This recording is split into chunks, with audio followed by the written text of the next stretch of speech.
unomthandazo Ncube lenikhuluma naye comrade. Udaba lasuka ngami lengane yami. Okay. Ingane yami ngangitshela ukuthi ekhaya kuzokwenziwa inhlambuluko yabantu abangasekho. Okay. Yaphendula yathi isanda kufika ekhaya ayinayo imali yokubuya ize. Labe selithe lami bengidlulisela kona bengazi ukuthi vele usanda kufika la ekhaya. Okay. Yabe sithi yona ngihlangana phi naleyo nhlambuluko enoyenza ekhaya. Qhubekani nenze ngoba vele ninenhliziyo ezimbi. Ngeke ngikwazi mina ukubuyela imbuzi, ngeke ngikwazi mina ukubuyela izinkukhu.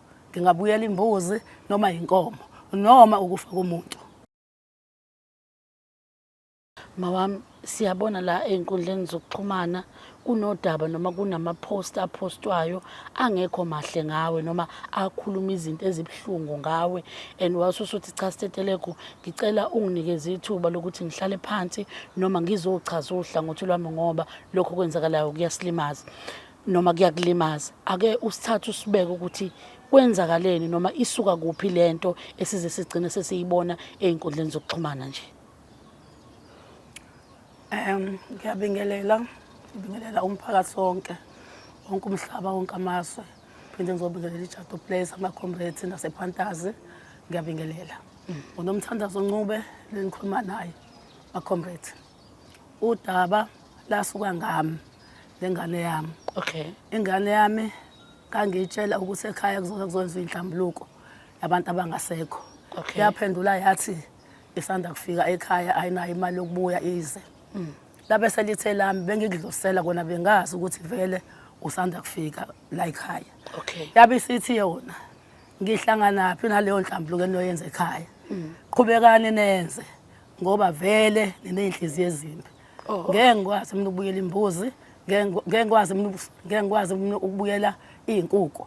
Ngingabuyela imbuzi noma inkomo noma ukufa komuntu. Ngabuza mina ngathi uyojabula yini uma ngabe kufa umuntu la ekhaya. Yathi ngihlanganaphi. Uma kuthi leyo nhlambuluko yeni iyophumelela. Uma ukuthi ngeke iziphumelele. Kodwa athi kube kuyimina futhi engidathi ngaphumeleli. Inhliziyo zenu ezibolile. Ilungisani inhliziyo zenu uqala. Okay. Yabe isiphinda ke isithi ke nalo Sendi udade wenu lo naye oyisigebengu okhohlakele. Ohambe ethi unengane ebantshontshe ingane zabantu. Ngathi mina unesiqiniseko esinganani salonto eyikhulumayo na. Yathi yona vele akanangane uyithathe phi ingane esingayazi ethi ekhamise ukuthi usenengane yena. Ngathi mina phuma ezintweni zabantu abadala ngoba lezi zinto azidingi wena. Zifuna abantu abadala. Ucabanga ukuthi njengoba sithunje thina sibadala nobhuti ukhona ekhaya ubhuti wethu sinaye. Uthule nakobe isilima na ubothi kufanele ukukhulume wena. Yathi vele kumele ngikhulume into engidina kakhulu walahla ingane yakhe uNtokozo. Ingane yakhe endala wangayina ngathi uNtokozo usemdala. Uhlala kwakhe awuyazi ingxabano yasuka phansi kaNtokozo noma wakhe. Yes. Uze wena ukhulume nje ukuthi walahla uNtokozo. Konke lokho akudingi wena wathi kuyangidinga. Ngathi mina okay all right. Wona kushuthi nje ubukhuluma nje uhlohlo uNtokozo uthi khuluma. Kwathi angihlohlo uNtokozo. Ngiyazikhulumela mina kusuka kumina lokho engikhulumayo. Akho umuntu ongihlohlayo. Noma ungahamba ubatshele bonke nalamavi engisendela wona. Ubatshela abantu bakini anginandaba futhi angibasabe. Ngiyacela ke ukuthi lengane sobe sisifake ko Facebook. Sabona izwe lonke. Ngicela ukuthi ke manje ihambe kubantu bomthetho iyobalanda.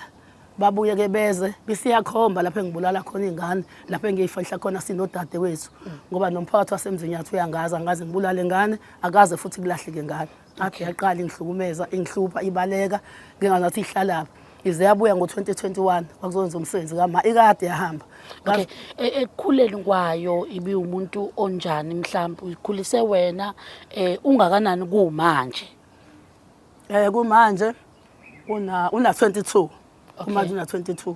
Ngimkhulisile ngahlala naye la eJato Place.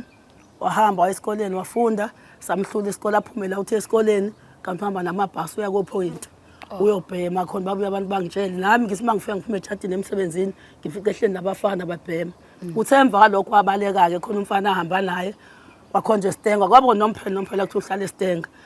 Singakwazi lapha ahlala khona. Wase saqala ukumbona ngo2022. Unaba abantwana? Unabatwana abawu5 sorry bawu5 ngoba khona ohlala kubo. Okay. Kodwa mina ngihlala nabo u4. Oh bagadwa nguwe. Bagadwa yimi laba abawu4. kodwa unezinto ezingezinhle akwazi ukuziposta ngawe athi ubulala iy'ngane, untshontsha iy'ngane, kodwa ekubeni ubumgcinele iy'ngane zakhe. Yebo, ngimgcinelile iy'ngane zakhe, umakhelwane bawufakazi kumanje nje zikhona, zihleli nami, ziyafunda. Ilena enye-ke engakangeni esikoleni, ena 5 years. Lezi ezinye sezisesikoleni, ngihleli nazo. Igama-ke agcine kulikhipha, bengenzela ama-voice note. Wathi ungikhiphile ey'ntweni zakhe, nakumasingcwabisane wakhe ungikhiphile utshelo umlungu wakhe, ukuthi angikhiphe nasey'malini zakhe, abayoy'thola uma sekuphele isikhathi sokuthi uyahamba emsebenzini. Wathi uthe umlungu wakhe akaphume kumina, usephumile-ke kumina. Ukhona omunye athatha inamba yakhe asebhasini ngayinto zakhe, wangasho ukuthi ubani. Angazi-ke nami noma mhlawumbe umuntu wasekhaya noma mhlawumbe kanjani angazi, futhi angidinge kwazi ngoba vele imali yakhe. Engikucelayo, iy'ngane ngeke ngikwazi ukuyixosha ngoba ngiyayithanda iy'ngane zakhe. Uma nginenkinga naye angixabene ney'ngane, iy'ngane ngizoqhubeka ngihlale nazo, kodwa anginqabi ney'ngane zakhe ngoba ezakhe zizoy'khethela. Uma kukhona efuna ukuhamba uyohamba, uma kukhona efuna ukuhlala yohlala ngoba ezakhe. Ingakanani endala kuzo lezo uhleli nazo? Okay. Ngiyabona la ukuthi owokuqala umntwana wakho ngoka-2012. Ibahlukumeza kanjani-ke lento esiyenziwe oma wabo ukuthi bebone ugogo wabo noma bezwe ngabantu ukuthi nangu ugogo ephostiwe ey'nkundleni zokuxhumana ebephostwe umzali wabo futhi ngezinto ezaziyo ukuthi asikele iqiniso? Iyabahlukumeza kakhulu, isikakhulukazi lo mdala ngoba usephapheme, useyakubona nokwenzekayo, useyakuzwa futhi nokukhulunywayo. Laba abanye basezingane kodwa nabo bayezwa phela amakukhulunywa. Ngoba into esikhulunywa nje umzinyathonke la ngihlala khona. Umhlengi bengimthumile eSheksevu ngoLesine esitolo, wafika abanye omama bebuka le post epostiwe, bekhuluma bethi labo mama izikhohlakala, izinto zokubulawa ngoba sintshontsha iy'ngane zabantu. Ingane ithi ngathula gogo ngangime emva kwabo ngasaba ukuthi ngibatshela ukuthi hayibo ugogo akayenzi lonto. Okubuhlungu mina ngisebenza ngabantu abadala, ngisangoma, ngazi icala lami lokho yini. Bengihlaza umhlaba wonke nje. Esigodlweni sami mina kuyavulwa, akuvalwa. Ngisho ngafika bomthetho manje bathi ngihambe ngiyovula, ngizofike ngivule ngisebaseshe yonke indawo, baseshe ngoba anginayo imfihlo. Ngithiwa asekhona mina angifundiswanga ukuthi angibulala abantu. Ngathi asethi angiphilisa abantu kuphela. Angikwazi ukubulala abantu. Okay.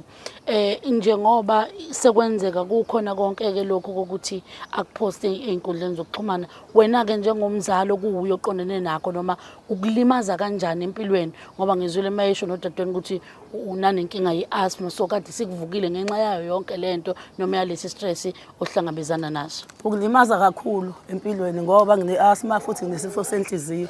Ngihlukumezekile nje kakhulu, ukudla ngikwazi nokuba ngiyaphila, sengiphilele omakhelwane abangiduduzayo, abasekhaya kabanye abangiduduze bethi nemindeni yami eminye seceleni isho ukuthi khululeka ngoba siyakwazi ukuthi lento aniyenze niyasukela. Angazi impela ukuthi lento mayikanje wayecabangeni ngami ngoba kusho ukuthi ufuna nangibulawe ney'ngane, uyojabula noma sengena abantu lapha befaka ibhomu sife sonke ney'ngane zakhe. Ngifuna azi ukuthi uma ngitholakala ngifile ngendlela engabonakalanga, fa ngazi ukuthi uyena useyisitha kumina. Useyisitha kumina, sengimbhenga yonke indlela futhi angisamdingi eduze kwami, anginalo uxolo. Anginalo nje uxolo, noma athiwa kuhlale phansi kukhulunywe angisenalo uxolo. Mayifika sobona ingane zakhe ngaphela le kude angasondeli eduze kwami.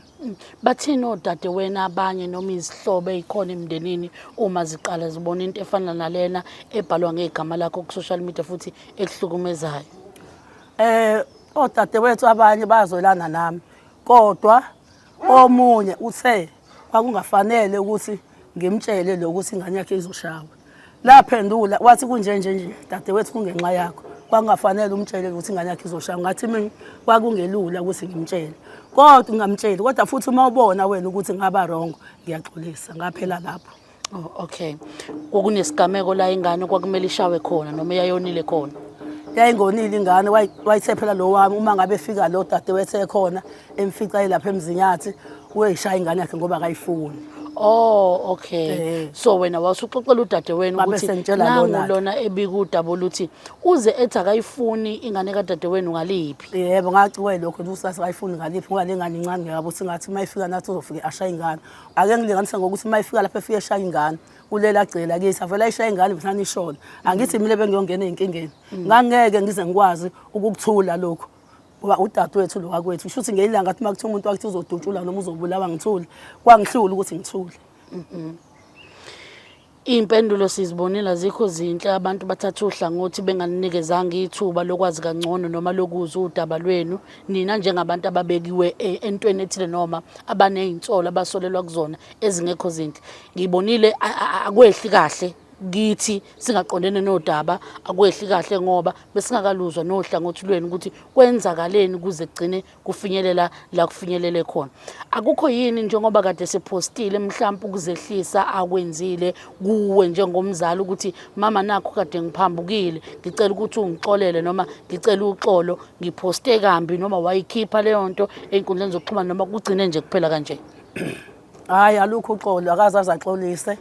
Ube lokhu eqhubeka nje ephosta, ngithi ngiyezwa ngaba lento ezenziwayo bathi usephindile waphosta. Akaze futhi azasho lutho kumina, kuphela nje ovothi usabe bekhuluma agcine ngaba ngibaphendulanga. Ngavele ngalalela ngangabaphendula, washo lokhu akushoyo-ke ukuthi noma ngafa ngingakhali ngingabi khona futhi emngcwabeni wakhe, futhi akafuni ukungcwatshwa lapha eMzinyathi engakhe khona, ufuna ukungcwatshwa eduze kaManxumalo. Uma wethu-ke lo ozala thina. Angikwazi futhi ngize ngimphendule, wathi wojabula-ke ntombo uma sengifile. Kukhona mhlawumbe isidakamizwa esithile omaziyo ukuthi yiso mhlawumbe asidlayo njengamanje noma isimo esingesidla bophuzweni, ukhona mhlawumbe into oyaziyo ngayo ukuthi mhlawumbe kungaba isizathu sokuthi eze yenze kanje, noma kukhona yini okwake kwenzeka phambilini kini nobabili njengomama nendodakazi ukuthi kugcine kufinyelela kulesi sigaba okukhona njengamhlanje? Akukho kwake kwenzeka phakathi kwami naye, nami kungithusile nje lokhu ukuthi egcine sekufikana ngoba naye isikhathi kade ephungile ebalekile, ngangamhluphi ngalutho, ngangafoni ngoba wayeseshintshe inamba zakhe, ngingasazi ukuthi ngizomtholaphi. Ngabe sengilinda futhi ukuthi uyobuya ngesikhathi awubuya ngaso. Uthe mayese sengifonela bengisengale phantazi, wangifonela wathi ma ngicela ukubuyisa ingane emva kade kukhona umsebenzi wasekhaya. Wathi ngoba ingane usuhlala ekhaya ngicethe ngizoyihlalisa nawe. Ngayimukela futhi ngathi kulungile ingane ibuyise, ngaqhubeka-ke ngahlala nazo. Usethena-ke manje ngeke imali yengane asayifaki, ubeyifaka imali makuphela inyanga u-1000 uthe ngeke asayifaki. Ikhadi leqolo wanginika, angeke ngimqambela amanga, likhona likumina, ngiyayiholela lengane engihlala naso. Kodwa-ke ube ufaka phela u-1000 a-ede ngawo-ke ngicoshe lokhu engicoshayo, ucosheka ungahlangana kuhlangana. Uthe angikhohlwe imali yakhe ngeke aphinde anginike. Ngisho ukuthi ngizozibonela ukuthi ngizokwenze njani. Okay, uke wakucabanga yini ukuyo-involve bomthetho kulo lonke lolu daba, ukuyocela ukuthi nakho sekunento kanjeni iyangihlukumeza, bengicela ukuthi sikusukumele ukuze kugcine ngikwazile ukuthi ngisizakale? Yebo, bengihambile izolo enkantolo eNtuzuma, ngiyovula khona i-case ngoba ngingenalo uvalo, ngingenakho futhi ukusaba ngoba ngazi ukuthi lento eshiwoyo into engingayenzi. Nengithwase nabo nje abanye abangomamangele. Nogobela wami ngisazoya kuyena futhi ngiyomtshela ngoba ngiyazi ukuthi usezwile, sho ukuthi uyasaba ukungibuza noma mhlambe uneyinkinga nazo. So kufana mina ngisuke njengomuntu othwase kuyena ngihambe ngiyomchazela ukuthi babuhlambisa sekwenzeke kanje ngento engingayazi ngoba igama lami liphoqekile kakhulu. Kodwa-ke ngingathi nje futhi okwamanje njengoba nje ngiyile laphana bathe uma ngabe ephinda ngoba manje sawumsayinisa, uma ngabe ephinda futhi eqhubeka enza lezi zinto azenzayo useyoboshwa, kumele makaboshwe. Ngathi kulungile, akunankinga lokho ukuthi akaboshwe makufanele aboshwe. Idakamizwa-ke vele uyazidla insango, ubeyibhema nogwayi futhi uyabhema, amalozi abhema, uyaphuza futhi notshwala. Okay, awakho wokugcina mhlambe makuwukuthi kuyenzeka ayibone le video emva kwesigameko esikhulu kangakasenzile sakuhlukumeza, imapho ongawasho ekuthenini ngani yami ngiyazi ukuthi sekwenzeke noma ukudlulisa ubuhlungu bakho kuyena ukuze ezoyi-understand lento ukuthi sekunzima kangakanani into eyenzekalayo ngenxa yesenzo sakhe? Yiliphi nje mhlawumbe ongagcina usivalela ngalo ukuthi engingakusho ekugcineni nakho noma engingakutshela abantu laba babukayo abaphendulayo kulawa amakhomenti nakho engingakusho ngami noma engingakusho ngokuyisiphendulela kulezi zinto ezibhaliwe lapha yana? Ngiyabonga kakhulu kubantu bonke abaphendulile, abasaziyo ekukhuleni kwethu sukela emaphephethweni ngaze ngihamba ngaye eMzinyathi, abazamile ukungenelela nabo baphikisa ngokuthi ayikho lento esikhulunyelwa yona, into esingayenzi, into esingayazi. Ngiyabonga kakhulu nokungenelela kwekhansela laseMzinyathi, ngizwile nalo kuthiwa ningenelelile, waphendula ngendlela aphendule ngayo futhi embi mangizwe noma ngingazi ukuthi utheni. Ngiyaxolisa umphakathi waseMzinyathi emaqadini, ngiyaxolisa kakhulu nasemakhosini akhona, ngiyaxolisa nasemphakathini wasemaphephethweni ubaba uGwala nasemakhosini akhona, ngiyaxolisa.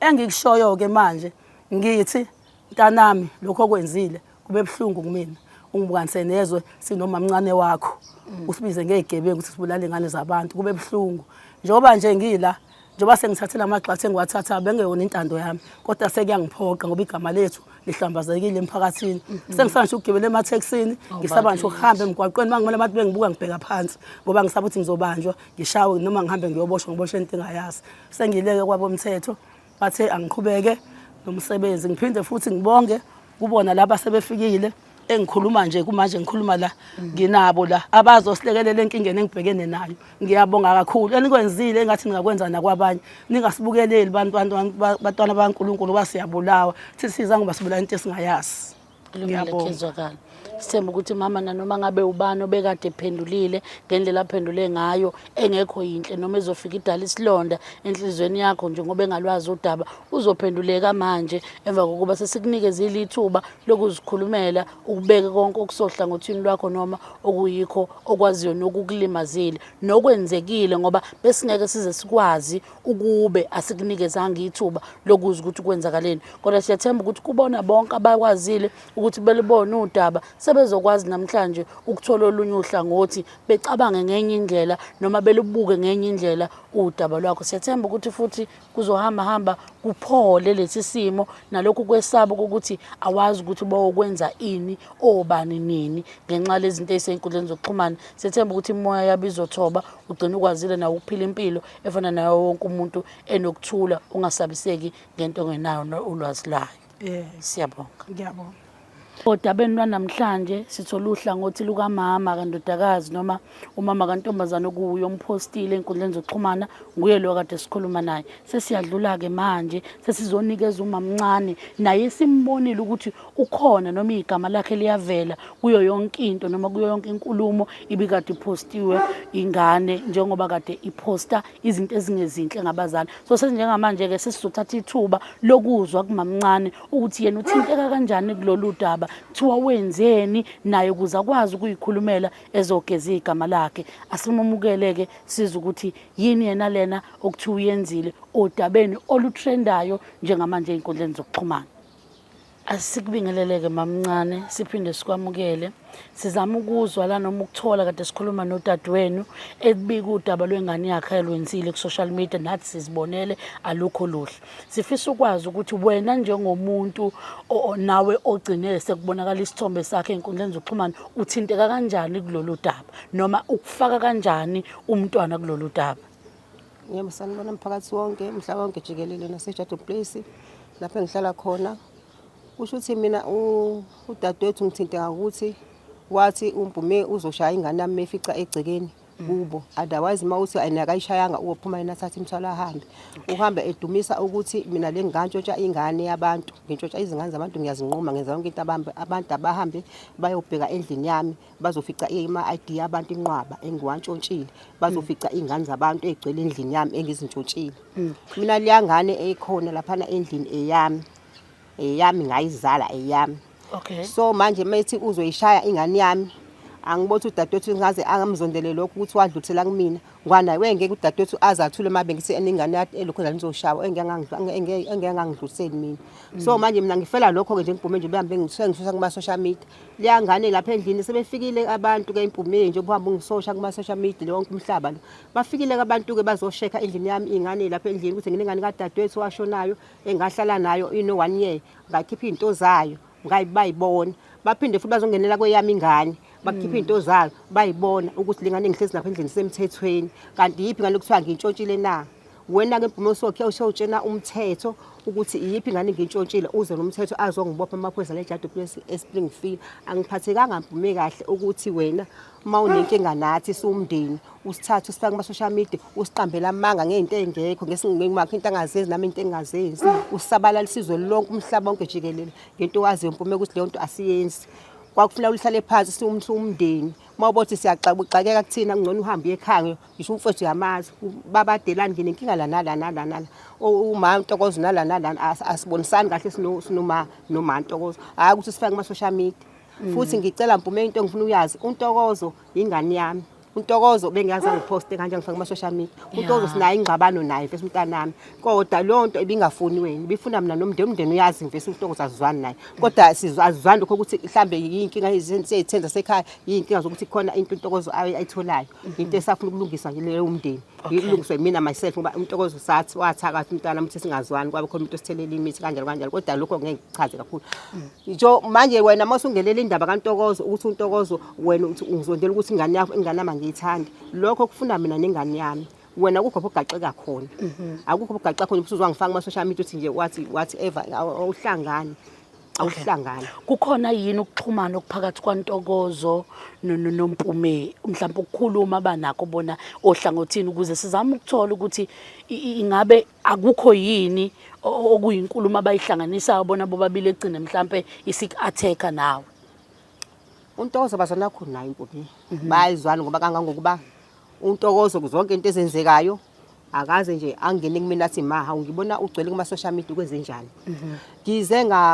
WhatsApp mina uNtokozo ngathi uNtokozo ngabe uxhumene noMpume why uNtuMpume angithuke kangaka athatha isithombe sika wakhe athi ndisemoyeni ngento engayazi ungangibuzi ngomzane wakhe uthule yathini ingane yami athi ingane yami yabona siningifaka into engahlangene nazo angihlangene nazo ngathi kodwa uyayibona into enziwa uMpume uzwazi ukuthi uMpume emhla siyohlangana enkantolo waliveza igama lakho nawe ngokubopha okay uyezwakala ngoba phela kudinga ukuthi siwuthole lo mnyombo ukuthi kahle kahle isuka kuphi uma kuukuthi banokuxhumana okuthile noma nayo wayenolwazi lwalento egcina isiyenzeka fuze ngabe uphumela obalo ukuze kugcine kulungiseka kodwa ke siyethemba ukuthi kukhona konke kuzogcina kwazile ukuthi khambe kuze kufike esiphethweni esikahle wena ke njengomuntu ophilayo nawe nabantu kunjani ukusaba kwakho noma ik-affecta kanjani yonke lento yokuthi usuyibona usuyandiza kuma social media noma usuzwa ngabantu ukuthi uyandiza kuma social media ngento engekho yinhle sisi ngisaba kakhulu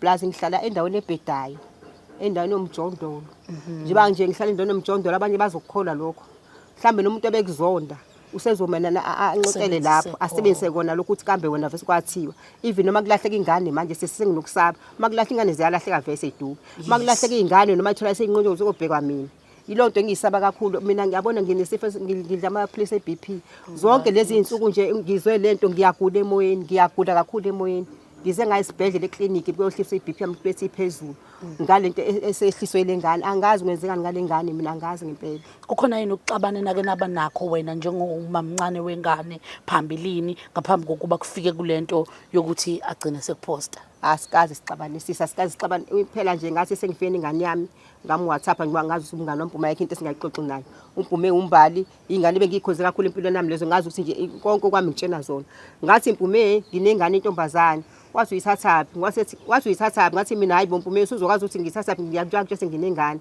ingane eyami manje angazi mawuthi ngithatha ingane ithathwaphi wangilandela lapho ukuthi hayi usunengane phela mina ngagcina kuthi ukhulele usunengane uyithathaphi wena base ngisingathi ngoba ngamblocker ngaleso sikhathi nami ngamblocker ngisese ngiblockile waqhamuka ngenye inamba wangithuka washo ukuthi uphumelani manje uyabothi ngitshena ocash ngizibuza ukuthi ingane uyithathaphi ngase ngithi Mpume ngiphumile kwena ngoba ngingazwani ukukhuluma lokuthi uthi ngane ngiyithathaphi angazi uchaza ukuthini waqala lapho ngingazwani kwami ngamblock unomphela kuzobe emthili nawo njengoba ingane manje ino 3 years okay ngibe seqhamuka kanje alright bengingathanda ukuthi mhlambe ezinye zezinkulumo abe nazo yena ku social media noma anithumelele zona nina njengama voice note angekho mahle ukufakazela lenkulumo yethu namhlanje bengingathanda ukuthi mhlambe nisithumelele khona ukuze uma sikhuluma ngodaba kube ukuthi sikhuluma ngento nabanye abantu abazokwazi ukuthi begculiseke kuyona beyizwe okunye kwakho ningasithumelela ukuze sikwazi ukuthi sikuhlanganise kukonke egcineni wonke umuntu obone lo daba akwazi ukuthi athole uhlangothi lwenu luphelele yebo amavoice sakhona akhe sonithumelela nje wonke sonithumelela wonke ngoba uyasithuka nje ngisho abantu abafuna ukusiza uyasithuka nje izolo uthuka iphoyisa nje lithi lifuna ukuthi hlamba direct uthi umaphi nendawo ngala kwalapha sebenzela ngakho walithuka la ngisendela amavoice note nayi singithuka usibiza ngayo yonke into imgulukudu uthi wathi ephoyiseni uhlangane nemgulukudu manje usuzofonela mina lana uhlangane nemgulukudu leyo ingane engayazi ingane nje ethanda ukuthuka nje ngazi ngachaza ngithi ingane yangane okay awakho wokugcina mhlambe makuukuthi kuyenzeka libone lolu daba ungathini noma awakho nje kubantu abakwazile ukubona yonke lento eyenzekayo kwinkundleni zokuxhumana yini ongayisho mhlawumbe ukuyikhulumela noma ukuveza kubona ukuthi nakhu lapha ingilimazelana lento ngiyafisa ukuthi ningasibuki ngalelihlo lokuthi nithukuthele noma nisibone siyilento esibhalwe lapha yana yini ongakusho nje sowuzogoqa kukhona konke usho kuye straight umpume njengokuba ezolibona lolu daba makuwukuthi uyalibona ukuthi yini ekulimazile futhi ufisani ukuze kuyiwe phambili kuphele yonke lento yokuthi ngicile niphila ngokusaba. Ngifisa nje ukudlulisa emaphephethweni kakhulu esigodini sakagwala nendawo engihlala kuyona eJado Place ekhatseleni lethu yona yonke umhlaba jikelele ukuthi lento ekhunyelwe ngane bakithi ngicela nisithembe nje bade sive sisihlalisene kahle ezweni ningakazi nisibambe emzini umuntu ngazi nisibambe ndawo ngisacela nibele kuleso simo lesenisazi nisisona asikho lapho le ngane ichaze ngayo asikho lapho nezingane zenu bese abanye sebebhala kuma social media ukuthi ingane zabo ayifihlwe ngisifihlwe loba nobani ngicela leso simo ningasebenzisi ngoba asiyona lonto asiyona lonto siyakwazi ukuthi siyahlalisene nabantu kumnandi kuhle lento eshoyile ngane sibhalela amanga isitori esingekho ngiyacela nje kahle kuyena ke makukuthi uyalibona lolu daba awakho nje ukugcina ongawasho imaphi wena Mpumi nje mawuthi uyalibona nawe lo daba bandla ngani yami ngisacela usiza bona lento oyibhalile wayiposta awucabanganga ngani yami ngoba kumanje uma wakho uhlezi nezingane zakho ezu4 lapha egcekeni ubungakucabanga Mpumi ukuthi mawubhala lento uyibhalela ukuthi umphakathi uma kunje nami nje ubungacabanga ukuthi ingane izohamba abantu bobulala uma babulala nje ingane zakho uqobo why Mpumi wezinto ehlungu kanjena ayikho indlela mhlawumbe ngoba ubungasijezisa ngayo sabazali bakho ubungasijezisa ngayo kunokuthi ubhale ilokhuzana engekho kuma social media Mpumi ihlungu into oyenze kuthina ngani yami angibothi uxola umlalo ophindele ube khona mina ke nje futhi ukuthi ungibhale uzungifake lapho uthi ngifake indawo zontokozo untokozo lofunelwa indaba yami naye hayi wena nawuhlangani ukude untokozo oka November 88 umdala kakhulu lo muntu unengane uzunganga manje uzu5 lezi ngane uyayisupportela nozenzela yonke into akaza khulumela usintosi yaxabana naye umntana nami kodwa akaze nje acabanga ukuthi uma ngililanga umfaka kuma social media engcono ukuthi ngifake wena ukuthi ngifake wena kulungile kezwakala siyethemba ukuthi kuzoba nokuthula emva kokuba seselikhiphile udaba saninikeza ithuba lokuthi niyikhulumele engicela kakhulu nje kinina nobabili ukuthi engathi ningabambana kukhona konke kungabi bikho lento yokuthi ngoba ingane yakhe yenza ukuthi okusho ukuthi kimi kumele kube kanje you understand noma mhlawumbe ukuzwe sekulumela kakhulu ngoba kuyingane yakhe ekugcineni akusisi isenzo sikadade wenu futhi akusiwuye umuntu oyithumile ukuthi yenze kanjena naye ufakiwe kuyona ukuba ube nendlela ubengekaza akuzwisa ubhlungu ngokuthi asebenzise ingane yakhe noma kuvumele lokho kwenzekile ngoba naye uyakusukumela kuyamlimaza nawe kuyakulimaza akungagcini kungena phakathi kwenu nobabili ekugcineni kuhlukanisa ubudlelwane ninabo ngenxa yokuthi ingane eyomunye iyekene yengane nidile nayo nobabili kodwa naniqhubeke nibambane ukuze nizokwazi ukuyilwa ndawonye uma nibambene ilokho nje ngicela ukuthi uthande ninalo komunye nokomunye alungaqedwe ilesi simo kodwa bambanani ukuze egcineni nizofika esiphothweni esinokuthula esiphephile kunina nobabili siyabonga kakhulu ngokuthi nisethembe ukuthi odabeni lwenu kungaba yithi abantu